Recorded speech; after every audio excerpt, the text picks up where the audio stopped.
Follow Paddy Power on Snapchat. The username is The Paddy Power, and we promise there won't be any boring snaps about gigs, the weather, or the gym. Hi there, welcome along to an action-packed Racing Post Weekend Postcast. I'm Bruce Millington. What a weekend we've got for you. Joining me to look ahead to the St Leger Irish Champions Weekend and the Arc Trials over in France. Tom Park and over in Ireland, Big Justin O'Hanlon. We've also got Sam Harley from Paddy Power, who's got all the odds. Hopefully a winner or two as well. So like I say, the St Leger takes centre stage. But there's some cracking action over in Ireland on Saturday at Leopardstown, Sunday at the Curragh Irish Champions Weekend. Slight shame that they do sit on each other. We don't really want a Doncaster clash with this, but the end result, we've got a superb day. We will wallow in it. We'll also, like I say, look ahead to any ARC clues that emerge at Longchamp on Sunday. We'll get all the naps. Right then, let's crack on. The 3:35 at Doncaster on Saturday is the William Hill St Leger. And Kew Gardens has headed the market for absolutely ages, but I think he might have been deposed, hasn't he, Sam? Hiya, Bruce. Yeah, so they flip-flopped at the top of the market. So we now have Lottie Dar at 7-4, Kew Gardens 9-4, Old Persian 7-1, and DXB and Loxley both 10-1 and 12-1 bar. Parky, what were your thoughts on this until Lottie Dar came in? Has her inclusion in the race changed your attitude? Not really. I'm fortunate enough. I backed Lottie Dar after an Able one last week, 9-1. I just thought John Gosden probably wouldn't want to be running 3, so he'll have been hammering it home to the owners that he'd want to run it in this. Dettori already said that.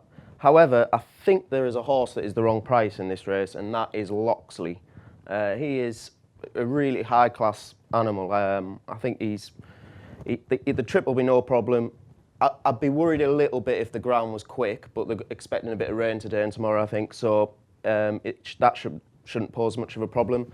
And you know, he's high class. The ARC market before Lottie Dar and everyone rerouted, Lottie Dar was about 9-1, Loxley was about 14-1, and Kew Gardens about 33-1. So I have no idea why Loxley is 5 times the price of Kew Gardens. I think he will probably go off about 5-1 on the day and take the 10-1 now. Okay, jolly good. Justin, what's your view of this one? How sweet would you be on Aidan with Kew Gardens? I'd be sweet on Aidan, Bruce, but not necessarily with Kew Gardens. I agree with Tom in one respect, in that there's a horse in this race that's overpriced, but it's not the one he mentioned. It is the Pentagon, who I think has a seriously good chance at a huge price here, around 25-1. Obviously, Kew Gardens is Aidan's number one hope. But I was talking to Aidan there one night at Tipperary before the Pentagon ran at York, and I think the Pentagon might have been one of those horses that was under a bit of a cloud amongst the Ballyoil horses during the summer. He ran very well in the Irish Derby when I actually thought he was ridden to get the trip, but it seems now the opposite is true. They think he stays well, and if you look back at that Voltigeur at York, he came there. I thought he came there to win his race a furlong and a half out, and he just flattened out inside the last, but Aidan said to me that he would definitely improve a hell of a lot for his run in the Voltigeur, and at 25-1, I think he's got a hell of an each-way chance. Lovely. Let's look back at last October's Racing Post Trophy. The winner was Saxon Warrior, second Roaring Lion, third the Pentagon, fourth Verbal Dexterity. They're all in action this weekend, and Loxley was seventh. So that's a very telling race. As always, Sam Harley, who's your fancy for the ledge? Yes, I'm going to be unoriginal here and just stick with Lottie Dar. Kew Gardens just not for me. I think his best run was when he was stepped up to 1 mile and 6, but with Lottie Dar receiving the £3 here, she'd be the pick for me. She was given a rating of 115 after her win in York at the listed race, which is only £2 short of Kew Gardens, and I just think if she can step up again from that, it won't take too much to win this, and yeah, it'd be her at 7-4 for me. Okay, let's look at the other 3 races from Doncaster that are live on ITV. Starting with the 150, a typically fiendish running of the Portland Handicap, sponsored by William Hill. 5-1 favourite from the Michael Dodds yard. Who's that, Sam? Yeah, so it's just worth mentioning we're playing 6 places at a fifth of the odds here, so an extra place. We have Holmeswood at 5-1 at the top of the market. We have Dakota Gold 9-1. We have Tis Marvellous, Golden Apollo, both at 10-1, and You Don't Do You at 11-1, and then it's 12-1 bar. Okay, Justin is sitting out the rest of the GB action because he's had so much Irish stuff to look at, but he's going to have some gems for us later on. So Sam, we'll stick with you. Who wins the Portland? Yeah, so obviously it's a wide open handicap here. I one I like here is Blue de Vega for Robert Cowell. Horses have hit form the last couple of weeks with a 27% strike rate over the last 2 weeks. The last time he ran on good ground off a mark of 93, he won at Ascot, and he's only pound higher for this handicap. And Frankie's been given the ride here, so 12-1 with the 6 places. He's a good each-way bet for me. Big old day for Frankie, isn't it? He's riding in the Legend and jumping in the old helicopter and getting over to Leopardstown. Who wins the Portland Tom Park? I'm going to take on the favourite with his stablemate Dakota Gold. I think he's been laid out for this. He was second, beaten a neck by Major Jumbo last year, around this time last year at York, off a mark of 97. He now runs off 91. I don't really understand why he's been dropped that much. He's not really been running that badly. And it just looks like they've been planning this. I know D'Souza's on Holmeswood and Conor Beasley's on this, but that wouldn't bother me at all. Beasley rides most of the Dodds horses anyway. I just think that I think he's laid out for this, and yeah, he's the one for me. I would give another mention a Moment of Madness. He's the death of me really, but he's got a big race in him, and he kind of in and out. But if he's we don't know. We're not interested in these loyal tips. DJ does these every week. Oh, I can't bear to let this one go. He could be better than his Martin 99 though. He's got a big race in him. I mean, he was second in a conditions race behind a 110 rated horse a few starts ago. He has got a big run in him. Whether the extra half furlong, I'm not sure whether that'll suit him. But okay, right, at 2:25, it's the Alan Wood Plumbing and Heating Park Stakes. If I ever move anywhere within the Doncaster area and I spring a leak in my pipes, I will ring Alan Wood because he stumps up generously to sponsor this. And it's a competitive affair. What's the latest betting, Sam? So we have Mustachery at 11-4. We've Breton Rock and Dubai at 9-2. We've Oh This Is Us at 11-2 and Dutch Connection at 7-1 and then 10-1 bar. Have you sussed the winner for us, Tom? Yeah, I think Mustachery is a very good price actually. Bit unoriginal, but he was beaten by a very good horse in Lord Glitters last time. I mean, he's favourite for a Grade 1 in America this weekend. I think Lord Glitters is even third favourite for the QE2, so that form is rock solid. He never puts in a bad run. Trip and ground and everything should suit. I'm not sure whether the ground's going to be soft enough for Breton Rock and Dutch Connection. I mean, if he puts it all together, he's got a big run in him, but he can't be trusted. I think Mustachery is rock solid, yeah. Yeah, we're expecting a bit of rain, but not loads. Sam, who's your idea of the winner? Just with Mustachery, he's stepping back to 7 furlongs for the first time in his career, so he could just find himself rushed off his feet early doors. Breton Rock's been an incredibly consistent performer over the years, being placed or better in 25 of his 37 starts. But the angle I'm going to take here is on a price difference. So Tamiris for Roger Varian and Andrea Zini, who sits at 10-1 in the market, double the price of Breton Rock. He's only beaten a neck by him in the Hungerford Stakes. So he's the each-way play for me. 3 places in 900 field. That's Tom Iris. And if I ever move to the Doncaster area and I need industrial supplies, not that I've ever needed an industrial supply in my life, except possibly paracetamol or ibuprofen, I will go to Howcroft because they sponsor the Champagne Stakes, which takes place at 3 o'clock. And what a cracking race this is, isn't it? We've got 2 darn hot, running in the same colours as the Ledger favourite. Dark Vision, who was so impressive last time. Phoenix of Spain. It's a real cracker, this one. Just how short is 2 darn hot right now, Sam? So we're actually paying out money back as a free bet on all losers if 2 darn hot wins this heat, with a max bet of £10. We have him at 1-2 at the top of the market. We've Dark Vision 5-1. Phoenix of Spain, 11-2 and 16-1 bar. And do you think the Fav will oblige Sam? He's 6-1 favourite, I note, with you guys for the Guineas.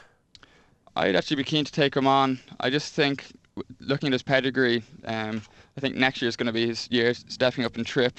Just even looking back at his 2 races, sort of halfway down the home straight, you kind of see Frankie trying to wind him up. It seems to take a while to get going. So I'm going to take him on with Mark Johnson's called Dark Vision by Dream Ahead.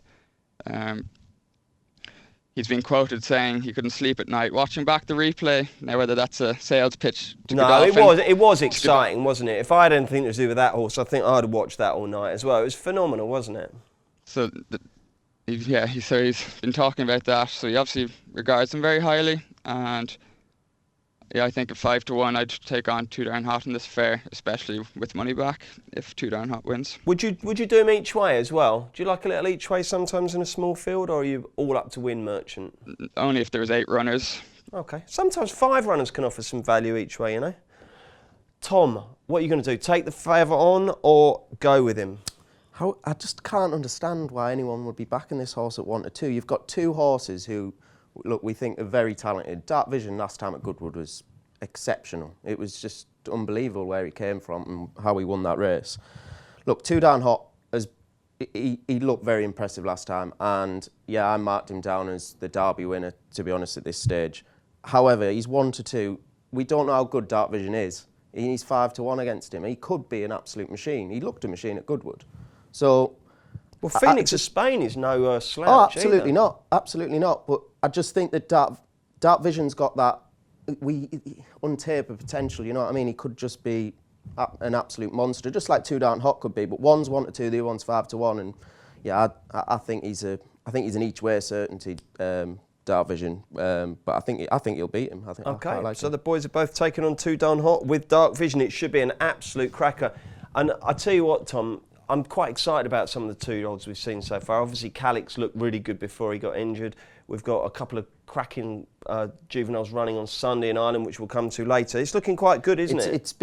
I think this has been the best season for some while for the 2-year-olds. Every race, even the race today and the Rumble in the Jungle and that, I think they're all exciting colts, and the form's starting to stack up. I think it's going to be exciting. There should be good 3-year-olds. I agree. It bodes very well for next year. Let's quickly whiz over to Chester. There's a couple of races there on ITV. Difficult affairs. We'll start with the 205, the Reed Josephine Gordon blog at unibet.co.uk/blog handicap. That's snappy. What's the latest betting, Sam? So we have Project Blue Book at 10-3 at the top of the market. We've Night of Glory 4-1. We've Baydar 6-1. Always Resolute 13-2 and 7-1 bar. Give us the idea of your idea of the winner, Sam. So I didn't actually get much chance to look through these 2 races, so I'll just give you a name. So I'd go for Always Resolute for Brian Ellison and Franny Norton at 13-2 each way. Who would you go for, Tom? It's a bit unoriginal, but I like Project Blue Book. He was 2-1 last time when he was at Chester when he ran, and he was drawn 6 of 7. He's drawn 2 this time. I mean, he was run right round the outside last time, as you'd sometimes do when you get caught there at Chester. And look, he's £2, dropped £2 in the handicap. He didn't run that badly. He tanked through the race. He looked the winner, and he was flat-footed in the last furlong and a half. But look, good draw this time. £2 lower in the handicap. As I said, a bit unoriginal, but I think he'll probably win. Okay, the 240 is the 32 Red Stand Cup. It's over a mile, an extended 1.5 miles. Blakeney Point heads the market, Sam. Yeah, we have Blakeney Point at 9-4. We have Hochfeld at 7-2. Shailene at 5-1, and Sir Chauvelin 11-2 and 6-1 bar. Tom? I like Sir Chauvelin. Look, the trip's a bit short for him, maybe, but he's an Admiral horse. He's in terrific form, and he's got plum drawn 1. I think he'll run a big race. Who's your fancy, Sam? So I'm going to go for Hochfeld. He was only beaten a neck by Duretto on his last start at Chester in the listed race, and he loves the track, having won there twice and placed on his 3rd start. And just at 7-2, I'd take on the favourite. Just, are you still with us? Mm-hmm. Yes, I'm still awake. Your big moment comes next. Success ain't earned, it's bought. That's why at Paddy Power, we paid the big bucks for the best tech nerds in the world to develop our new, fastest ever app. Download the new app from the App Store or Play Store now. 18+, begambleaware.org. Welcome back. Right, let's turn our attention to the second part of a sensational Saturday double-header. It's Irish Champions Weekend, the racing at Leopardstown on Saturday and the Curragh on Sunday. We will start with the Leopardstown action. And before we look at the races, a really nice promotion from Paddy Power, which is going to reward those unsung heroes, the stable staff. Sam, tell us all about it. So we're delighted to announce, and it was covered in the media during the week, that as part of sponsoring the race, Paddy's Rewards Club are putting up some extra best turned out prize money.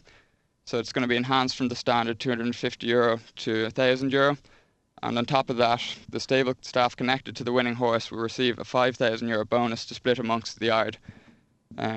It's a massive step in the right direction in this regard. As you quoted there, there's the sort of unseen heroes in the background.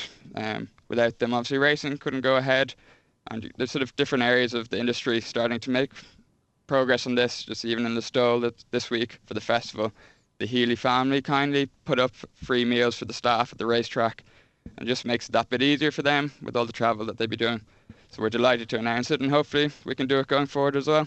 Good for you, Sam. That's really good news. I'm very impressed actually with the standard €250. That puts a few of them over here to shame, doesn't it, Tom? Yeah, absolutely. Blimey, if I ever get to do a Best Turned Out award in Ireland, I should be looking for a few bribes, I think.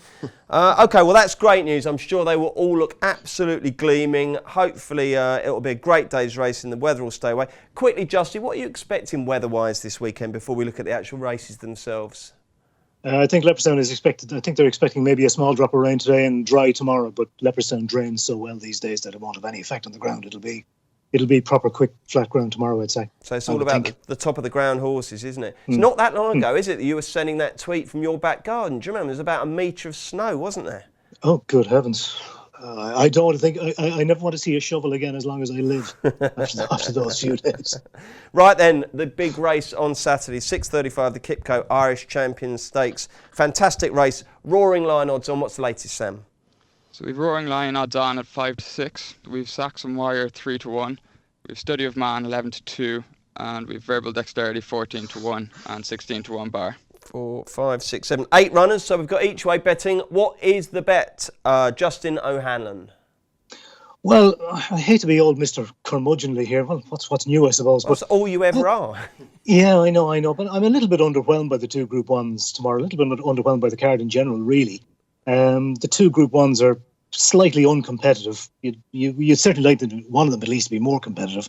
But we do get an opportunity to see some good horses, and I suppose that might make up for it. That's got us all revved up, hasn't it? Great, thanks for that, Justin. It should be all about Roaring Lion and Saxon Warrior, really. I think Saxon Warrior is probably big enough at 3-1. I'd expect Roaring Lion to probably beat him, but I think it'll probably be more along the lines of their meeting in the Eclipse rather than that York last day, which definitely seems to be Roaring Lion's track. From maybe the short straight in Leopardstown might not suit him quite as well as the big long half-mile straight in York. I'd expect him to win, but I think Saxon Warrior will definitely put it up to him. It's different taking on Aidan on home turf than it is him travelling. You're taking on not only taking on Saxon Warrior, you're taking on 3 other Ballydoyle horses as well. He has been disappointing though, Justin, hasn't he, Saxon? I mean, he looked to have the world at his feet, didn't he, back in the spring? Yes, he has, and I thought that was a superb performance in the Guineas, but he may well be one of those horses that was under a cloud during the summer as well. I think that has to be considered. He certainly ran so far below his best at York the last day that there had to be some sort of reason for it. And Justin, if this race was taking, go on. Yeah, much better judged by his second in the Eclipse rather than the fourth at York. I think. Okay, that's the sort of. If this race was taking place with a bit of cut in the ground, would you have given Verbal Dexterity a chance? He ran an amazing race last time because he looked like he was absolutely hammered, and then he came really coming like a train at the end, didn't he? But he just needs cut, doesn't he? He does. Even if there was cut, I wouldn't think he'd be good enough. He's rated 115. The French horse is obviously interesting as well, but I thought that when the French Derby he won was hardly vintage, and I think the one that was second beat him the next time, didn't it? At Deauville. But he would have liked a bit of cut in the ground as well, and you would have been impressed with his attitude at Shanty, but the race itself probably falls short of what's expected here. So it looks to be pretty much a 2-horse race to me. And you think Roaring Lion will just edge it, yeah? Just edge it, yeah. Okay, Sam, what do you think? Yeah, so just as you said there, with just edging it, they've met 5 times in their career, and Roaring Lion's come out on top so far on a score of 3-2. With the 3 wins being the last 3 times they've met since they've stepped up and tripped to the middle part of this season. Obviously it looks to be a sort of match bet at the top of the market there, but I think with the each way play, if you have 8 runners on the day, I'd go for the French horse, Study of Man. Obviously, as Justin said, he won the Prix de Jockey Club, which I think, without being a vintage renewal, there's been a good few from behind him come out and win Group 2s and Group 3s across England and France. I know he had quite a layoff between the Prix de Jockey Club and that race in Deauville, so Pascal Barry's come out publicly and said that he wasn't fully fit for the race and would come on for it a lot. He also had a notable entry in the Prix-Niel this weekend, a Group 3 in France. So if they felt he wasn't up to travelling for the Champion Stakes, they had that easy option. So they obviously are coming over with big hopes, and 11-2, I'd play him each way. Bit of is that an official dirty each way, Sam, or are you going to defend yourself there? I will take a chance on it. Sneak the place. Yeah, that's pretty sneaky, that one. Tom, who do you like? Look, I think Roaring Lion on that ground will be tough to beat, but it's similar to what Justin was saying. I think York is probably his track. I think the big long straight there certainly helps him. And I'm going to take him on with Saxon Warrior. I think he clearly wasn't himself in the middle of the season.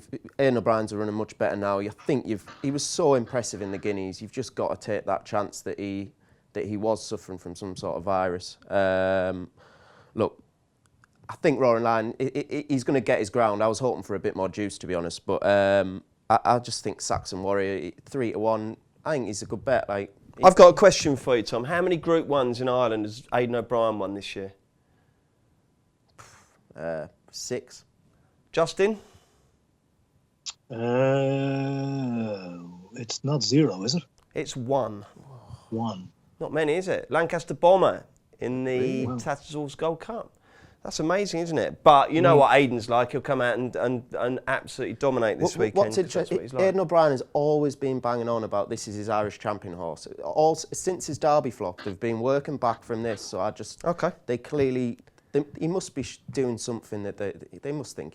I think he could be back. If he comes back to that Guineas run, I mean, wouldn't it be great to see though? Well, it would, yeah, I agree. Okay, let's look at the 5:25. It's the Coolmore Fastnet Rock Matron Stakes, in which the horse of the season so far, Alpha Centauri, is the homecoming queen, making a return to home turf, and she's very short, Sam. We have her at 2-7 at the top of the market. We have Magical 7-1, Lawrence 8-1, Happily 14-1, and Clemmy 16-1, and then 33-1 bar. Justin, what's your reading of this race?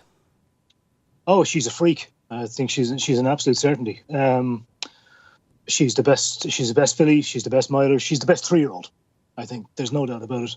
And there's nothing in this race that'll worry her. Actually, did you see the picture there of a couple of weeks ago of her and Sizing John stood next to each other? You wouldn't know which of them was the 3 mile chaser. I can never tell horses apart. It's the ones with the grey fur. Otherwise, they all look absolutely the same. But no, there's nothing here that'll trouble her unduly. You wouldn't think. Justin, will you applaud? Are you one of these guys who applauds? Will you applaud in the final furlong if she comes home 5 lengths clear? I love people who do that, don't you? They applaud the winner. Will you give her a little round of applause? I wouldn't normally be an applauder, Bruce. I'd normally be watching it in the press room anyway, and applause is basically banned. Are you the most cynical one in the press room? I think Jennings has said this before, hasn't he? Yeah. Well, it's like David Jennings to tell us, doesn't it? Go on, I dare you to clap. If she's 5 lengths clear with a furlong to go, give her a break into applause. That'd be brilliant. Who's the forecast pick here, Justin? Possibly Clemmy. I thought there was a little bit of encouragement to be gleaned from her run in the Falmouth the last time, and obviously she came in as the great hope amongst the 3-year-old fillies at the start of the season. It hasn't worked out, but I think she could be forecast material. Okay, Sam, what do you think will happen here? So yeah, I think in terms of applauding, I'm going to sit back and watch something special. I hope. Will you applaud? I will applaud. I'll be there at Leopardstown, and I hope she goes and does something special. The fillies in behind her there in the market are no slouches either, but I think she has the talent to go and do something really special. She has her favourite trip, she has the conditions and a trainer in flying form, and hopefully we'll see her turn up to the Breeders' Cup with a top chance to represent Ireland. And who finishes second tomorrow? I'd probably side with Clemmy. They'll probably try to take on Alpha Centauri with Happily and Magical, and Clemmy might just come along and pick up the pieces at 16-1, so maybe betting without, she could be the bet. Tom, what's your view of this?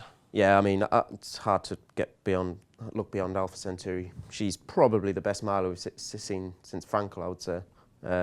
She's exceptional, and I think Carl Burke I think they missed a trick with Lawrence. I can't believe they're running her in this against Alpha Centauri when the Irish Champion States is there. Like, I know she clearly didn't see out the trip over 1 mile 4, but I think it's a bit of an overreaction to drop her back to a mile. She was winning Group 1s in France over a mile 2. We were talking earlier about how Roaring Lion and Saxon Warrior, I mean, the fact that we're considering Saxon Warrior to win the race, Lawrence she would have a squeak in that race. Definitely. I think mile 2 is definitely her trip, so she might give Alpha Centauri a race, but I think she'll probably win by 5 or 6 lengths, Alpha Centauri. Okay, Justin, anything else at Leopardstown we should be backing? Yeah, there's a couple of very interesting 2-year-old races, one of which is the KPMG Champions Juvenile Stakes, which features Mad Moon of Kevin Prendergast, who created such a terrific impression winning a maiden at Leopardstown last month. Beat Sydney Opera House, who reopposes tomorrow. But Sydney Opera House went on and won what I thought was a very well-contested maiden at the Curragh subsequently. But there's an interesting one up against her, I think, though. A Dermot well-trained colt called Massaf, an Aga Khan colt, who was absolutely green as grass when running over a mile. I think around the first mile maiden of the season, actually, at Leopardstown back in June.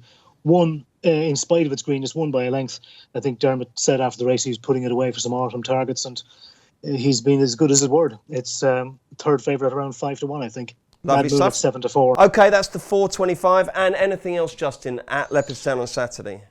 Yeah, the 320 is a new race. It's a listed fillies race. One of the things that's missing from Leopardstown on Saturday is actually that 2-year-old fillies maiden, which used to be one of the best of the season.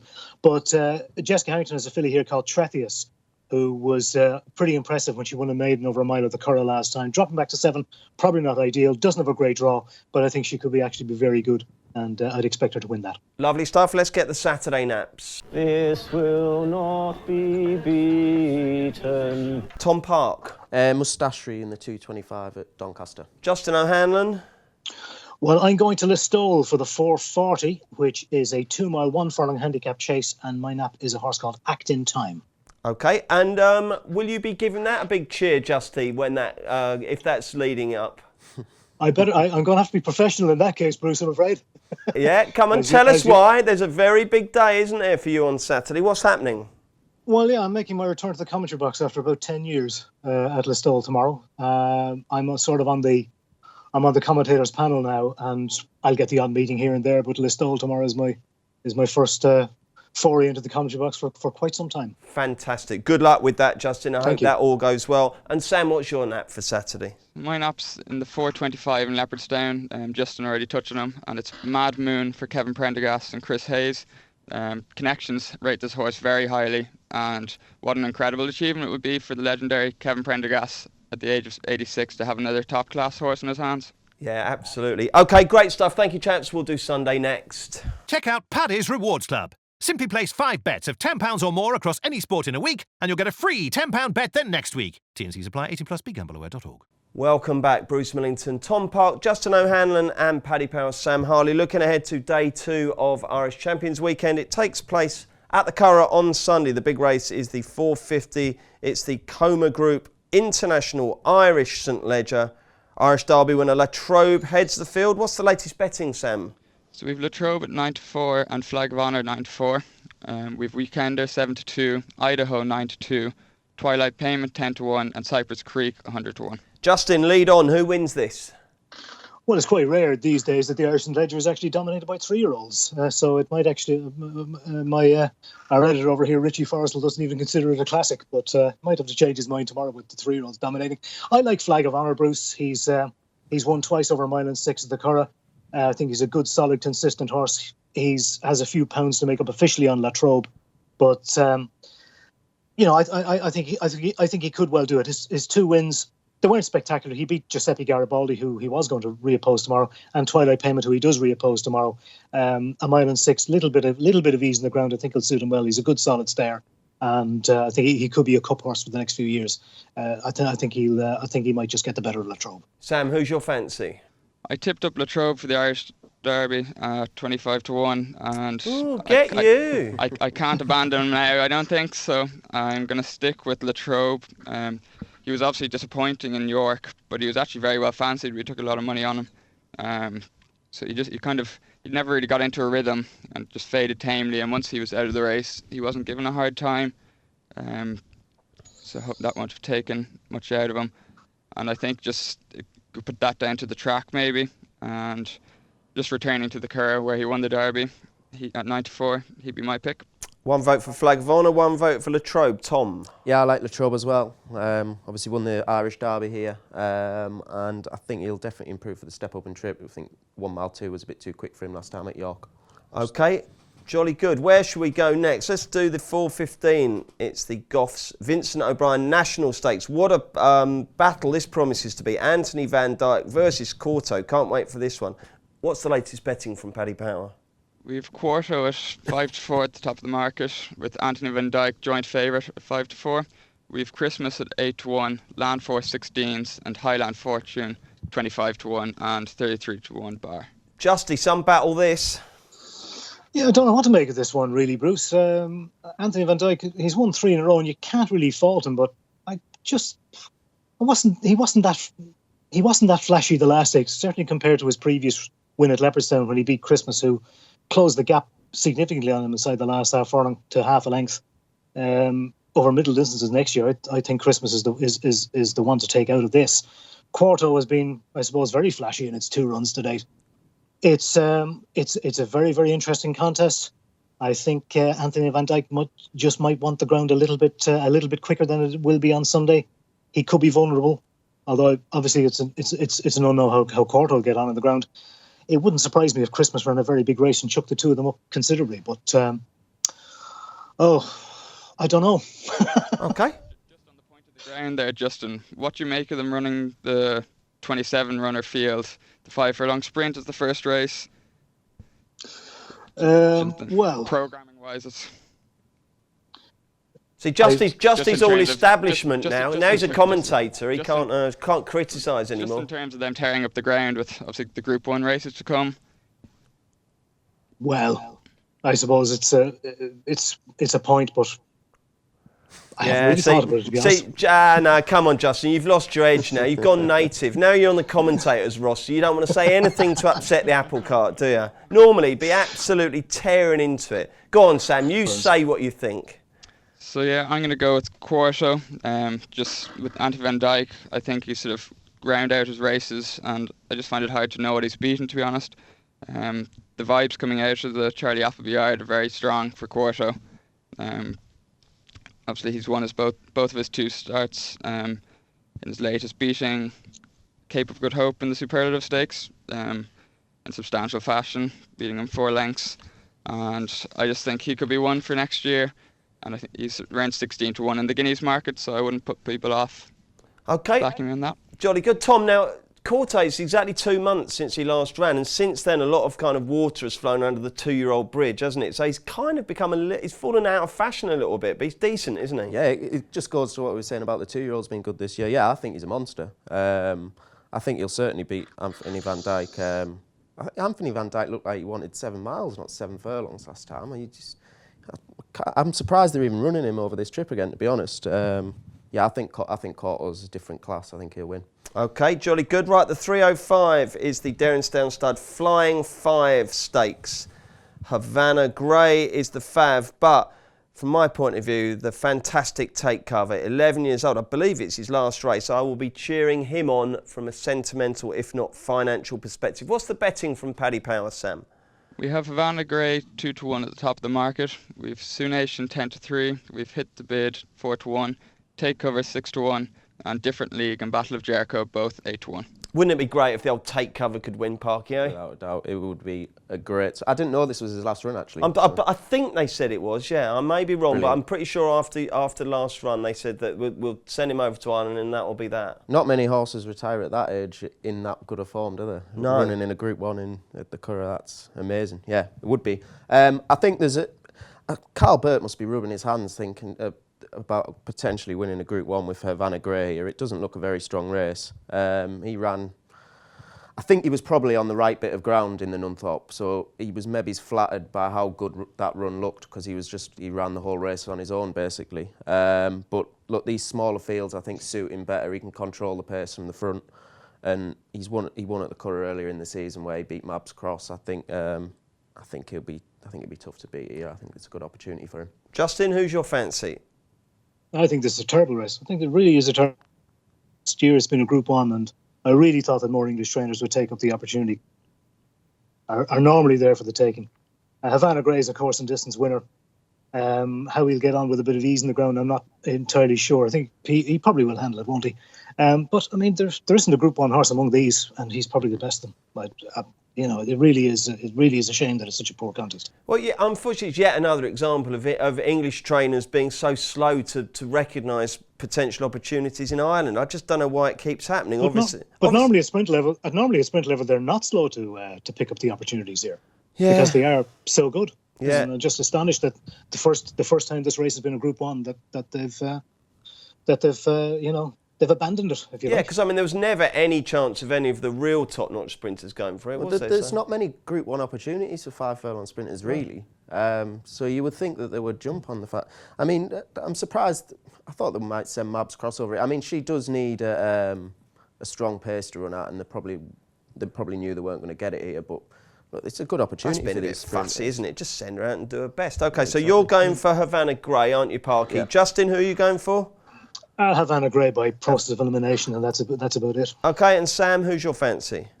So yeah, I agree with the guys. It looks a very poor race. Having upgraded it up to a Group 1,